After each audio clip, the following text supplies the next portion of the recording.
Matthew here from MiniWarGaming.com, and welcome to another story time for the Rise of the Blood Reaver 40k narrative campaign.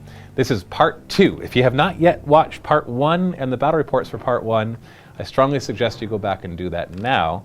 Otherwise, you will have missed out on important parts of the story. It's like opening a book to chapter 2 and having missed chapter 1.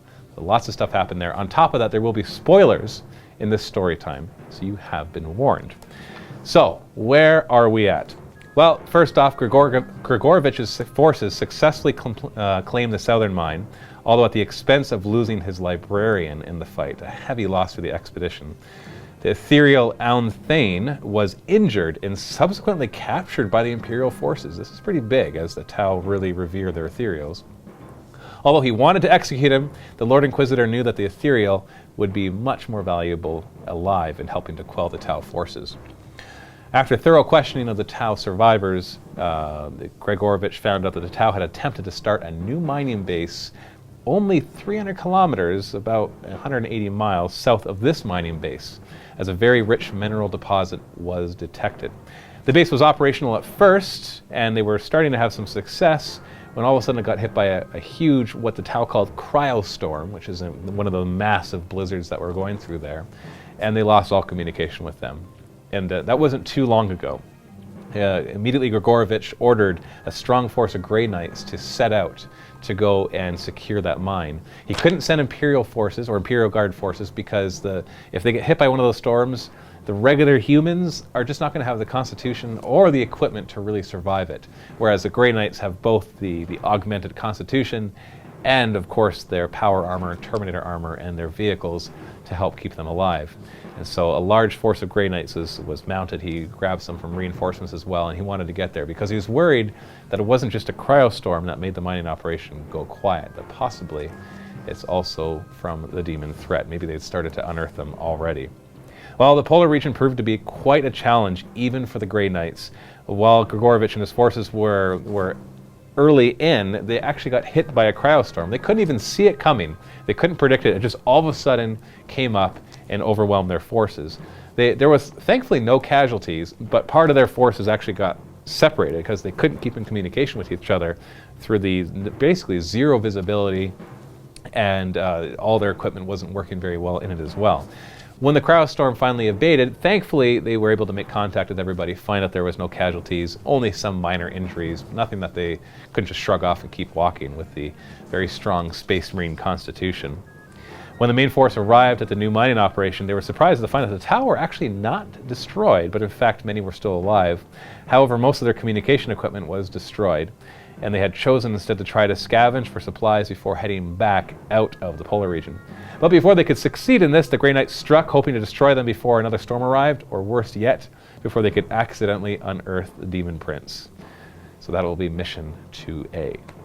Meanwhile, in another part of space, Helen and Anton had barely survived the demon attack in the Genoa system.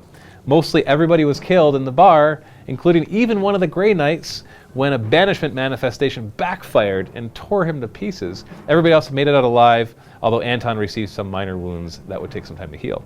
During the battle, something really strange occurred. As the first demon approached Sister Helen and she brandished her relic blade and struck, there was a brilliant flash of light, and the demon was immediately sucked back into the warp. In gaming terms, it actually ignored the invulnerable save of the demon.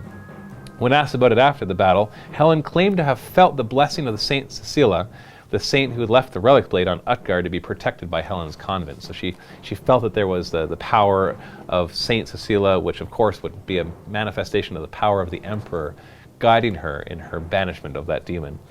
As if that wasn't enough strangeness for one event, a large Xenos canine-like man who'd introduced himself as Rorn fought bravely against the demons and was the only other person, if you want to call him that, in the establishment to survive the attack. Rorn was the pit fighter that was fighting against the Orc Nub when the demons all of a sudden arrived. And he's the only survivor other than the Grey Knights and the Sisters of Battle, and of course the Interrogator. Much to Anton's disgust, Rorn approached the group and offered his services. Apparently he had been stuck on this backwater planet fighting in these pits just to get by for so long, and he yearned for open space.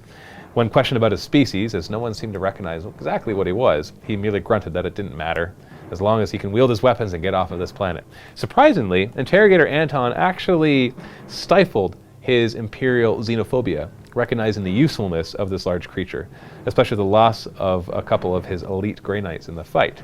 Besides, when it's all over, he could just deal with him however he wanted to, as long as he proves to be useful. In the meantime, Inquisitor Gregorovitch doesn't really ever have to hear about this. Even though the rogue traitor was killed in the fight, they had thankfully found the information they needed, both the coordinates of where he had taken Croyle and the Eldar artifact that needed further examination. He packed up, got back on the ship, and set a course for Althus in the Prospero system. As they traveled through the warp, their navigators started having more and more difficulty in locating the system due to large pockets of warp resistance. They didn't feel like warp storms. In fact, the navigators described them as shadows in the warp. Helen and Anton immediately had suspicions of what that meant, and those suspicions were confirmed when they finally materialized in the Prospero system, although it took a lot longer than they had wanted it to. Sure enough, there was a Tyranid hive fleet in low orbit around the moon of Althus. They appeared to already be in the stages of digesting the moon of all of its biomass. Augur scans indicated that while there was a lot of native life on this planet, there was very little human activity, meaning like buildings and settlements and all that. In fact, all they could really find was one research station, and the Tyranid harvesters were quickly closing in on that location. Having no idea what happened, Interrogator Anton directed that they enter orbit on the opposite side of the moon to the Tyranids.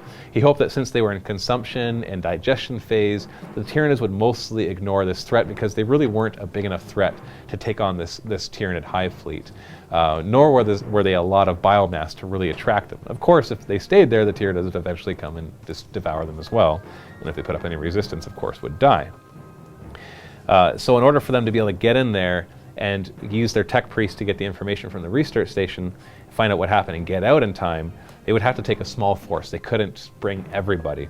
So Anton took the most elite of the warriors available to him, some Grey Knights, some Sisters of Battle, and a small amount of Militarum Tempestus, and brought them down in his Storm Ravens to the research station.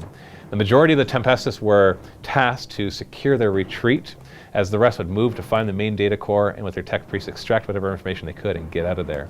However, the Tyranids were moving in quickly, and they had precious little time left. That will be Mission 2B. So both of the missions, there will be links in the video description below, Mission 2A and Mission 2B. 2A, of course, is available for free on YouTube or on the MiniWarGaming website. And Mission 2B is only in the MiniWarGaming Vault. And if you are not a Vault member, you are free to click on that and you can sign up for a free 7-day trial and try out the MiniWarGaming Vault. And hopefully the quality of these narrative campaigns and all of our battle reports, and we even have painting tutorials in there and lots of other stuff behind the scenes, will entice you to get in there. Basically, there's tons of videos. There's thousands of videos. For every battle report we put out for free, one goes in the vault. These narrative campaigns, half of the battle reports are for free and half of them are in the vault. We even have almost daily painted tutorials that go up in there and many, many other features. So go ahead, click the links below. If you are a Vault member already, thank you so much for your support. You are what keep the lights on and everybody moving and the equipment running and the models painting and everything else. So thank you very much for your support. This is Matthew from MiniWarGaming. Happy wargaming.